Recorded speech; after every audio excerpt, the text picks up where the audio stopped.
Hey folks, Aaron here, otherwise known as Ivan Fowler, and today we are back in Magic the Gathering Arena with about a week's worth of M19, kind of playtime, etc.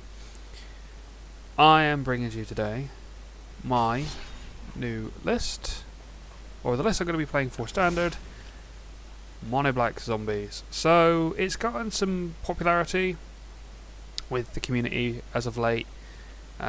While Red Black aggro is still around and control players around the world are attempting to find what's better, white blue, Esper, blue black, I'm just going to stick to one colour. I'm going to like it. So why Mono Black Zombies? Well, M19 brought some really good reprints, and it majorly is the reprints that make this deck so good.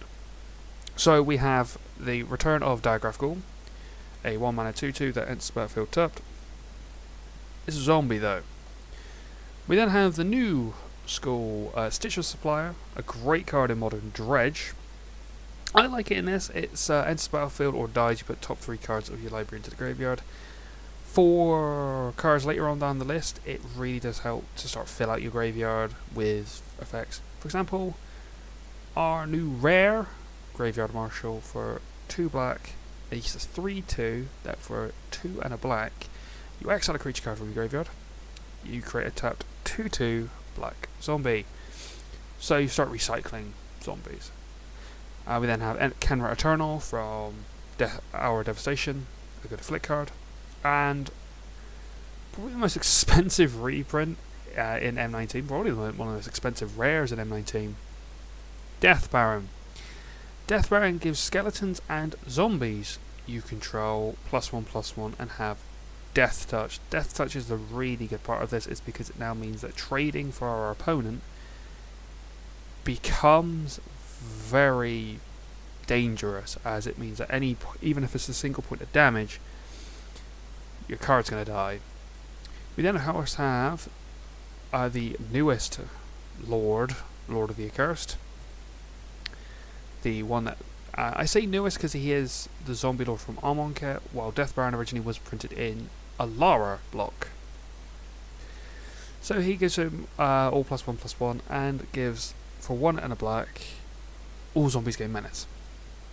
So it means they have to be blocked by at least 2 creatures. So good for getting over a large board. We then have Demon of Catastrophes, the only non-zombie creature in the entire list. For 2 double black, you get a 6/6 flying trampling demon, and all you have to do is sacrifice a creature. We make enough zombie tokens, and we have a lot of little boys. We could easily just get rid of it for this 6/6 behemoth. Then we have the new Planeswalker. If you've watched my vlogs, you might recognise her as something I pulled from the pre-release. Liliana, Untouched by Death. I want to know where she'd be good in standard. This is where she's incredible.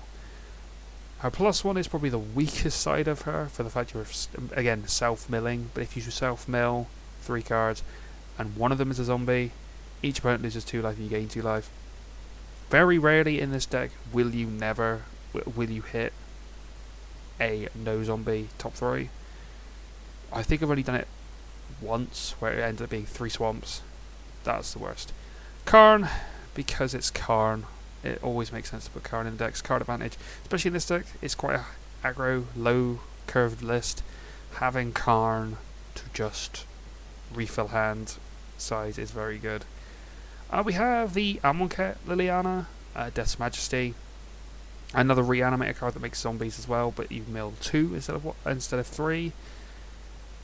She's pretty decent, and again, the reanimation tool alongside Untouched by Death just helps out a lot.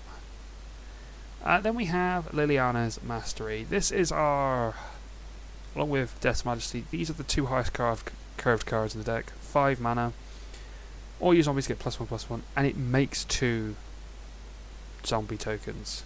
It's just, I feel I loved this card when it came out in Amonkhet. I felt it could do a lot. And again, back then with Shadows of Innistrad, we did see a zombie list appear. Again, it didn't have enough time to do enough, as it rotated out in Ixalan.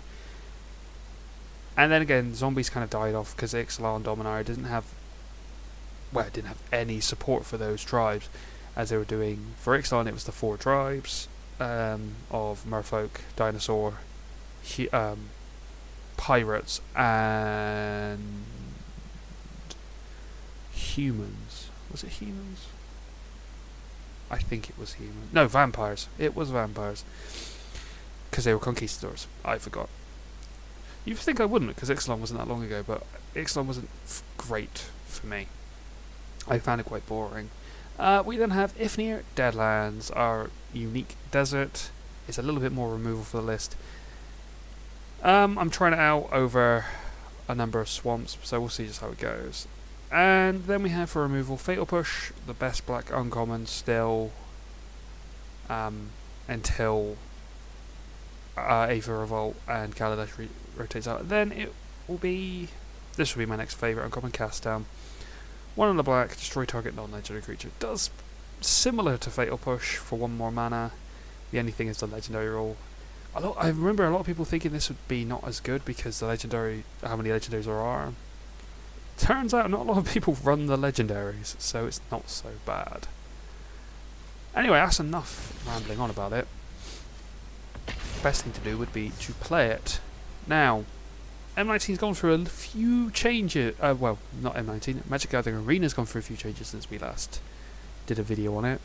One of them is the selection of avatars. You actually get to select a lot of the planeswalkers that have appeared in the recent sets from, I believe, Amonkhet onwards.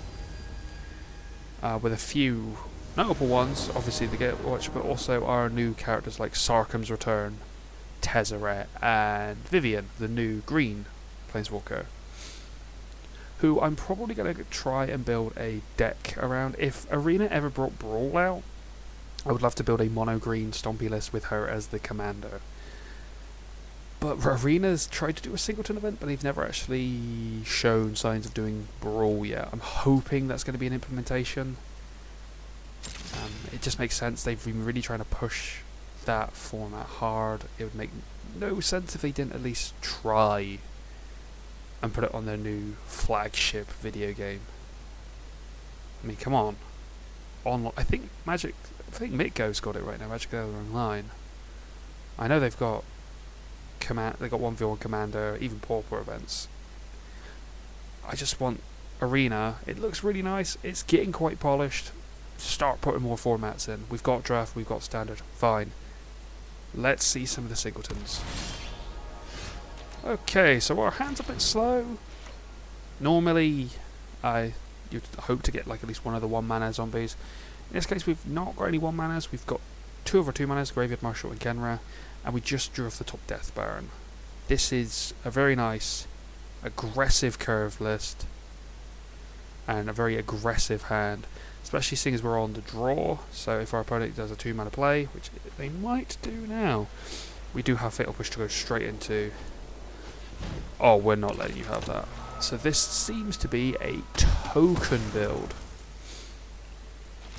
And people who have been watching me for a long time would know I used to play tokens a lot. So I know how very important Anointed Priest is.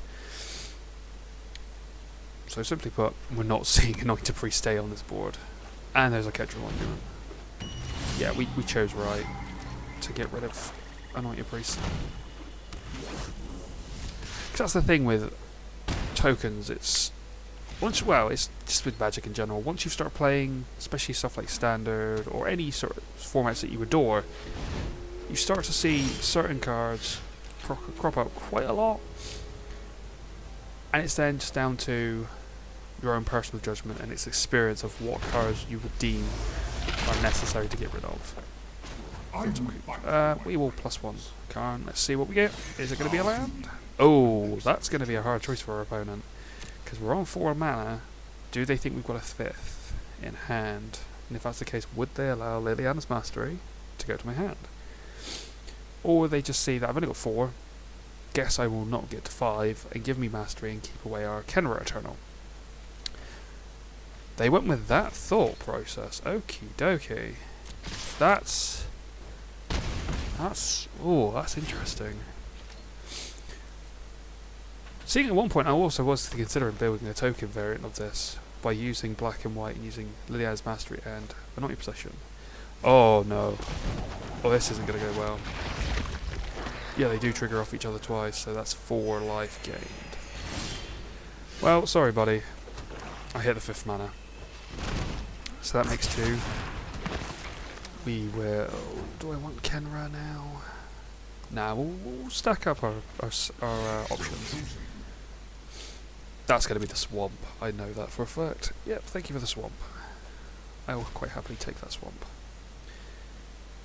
How much mana has he got open? Just 1 green. That's fine, we can attack with Deathburn. Normally you don't want to attack with your lords. Your lords are very important to the deck. The only reason... So Deathburn would only really be used as an attacking front, personally for me, if our opponent had no sources of good green cards. Or have the open mana. So for example, in white, it would be, in this kind of matchup, it'd be 4 mana up for cast out. That's going to create a token, that's going to be 2 tokens, that's going to gain 4 life. Okay, so this is going to be a genuine game of attrition. Oh, this is going to be tough. And there's a Pouncer, that's going to make 2 more tokens. Oh, okay, that's a lot of triggers. Okay. Well, this is not fun. Oh, that's now really fun. So let's -1, get back our mastery. Nothing is ever truly lost. Let's play our mastery. So he's got a lot of things, but I got a lot of big things. And we're going to attack with a couple of our big things.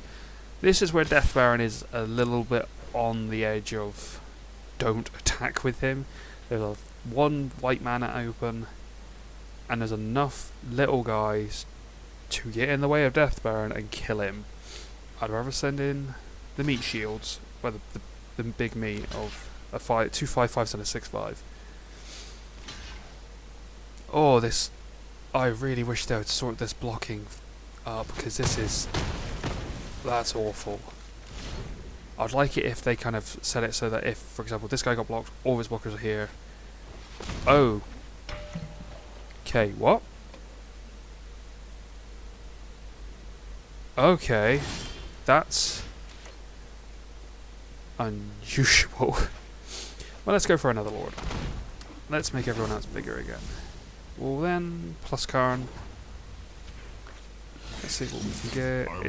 We're going to draw Swamp, that's fine, because they're not going to give me Diregraph Ghoul. It's another zombie. We also don't want to be killing any of the big creatures right now, or any of their actual creatures. For the main reason of Panzer has Eternalized, it will come back and make 2 copies of the Panzer, and then they have 2 4/4s. Not exactly my idea of fun. So we'll keep that to the side. There's the Swamp. We'll play the Swamp for turn. Let's play Kenra. We'll actually play Alive. Oh. I didn't mean to do that. Oh well. I actually want to cast down. It's a sorcery speed instant. This ain't good. So let's kill one of those. We genuinely just will attack with everything. Everything's so big, he has to block the 4/6/6s. We've got 5 and a 5 and a 7. This is a this is where the deck kind of becomes uncontrollable. It's very hard to kind of manage how everything's going to go down. So, because again we've got 8 threats. Karn's giving plus is ticking up and giving us card advantage every single time. And that's all she wrote. It was going to be very hard for them to get out of that one. But that, folks, is mono black zombies. If you would like me to run it in a constructed or competitive constructed, I would happily do it. I know there are tweaks to the deck I can make. For example, I could add in the Dreadwander from Amonkhet. I'm just trying out this list, which is a little bit more, core set friendly, just to try out the cards from core set a little bit more, see how powerful they are in the list. But any of your thoughts down in the comments below would be greatly appreciated on this one. But anyway, thank you for watching, and I will see you in the next video. Oh, we got money. I'll see you in the next one.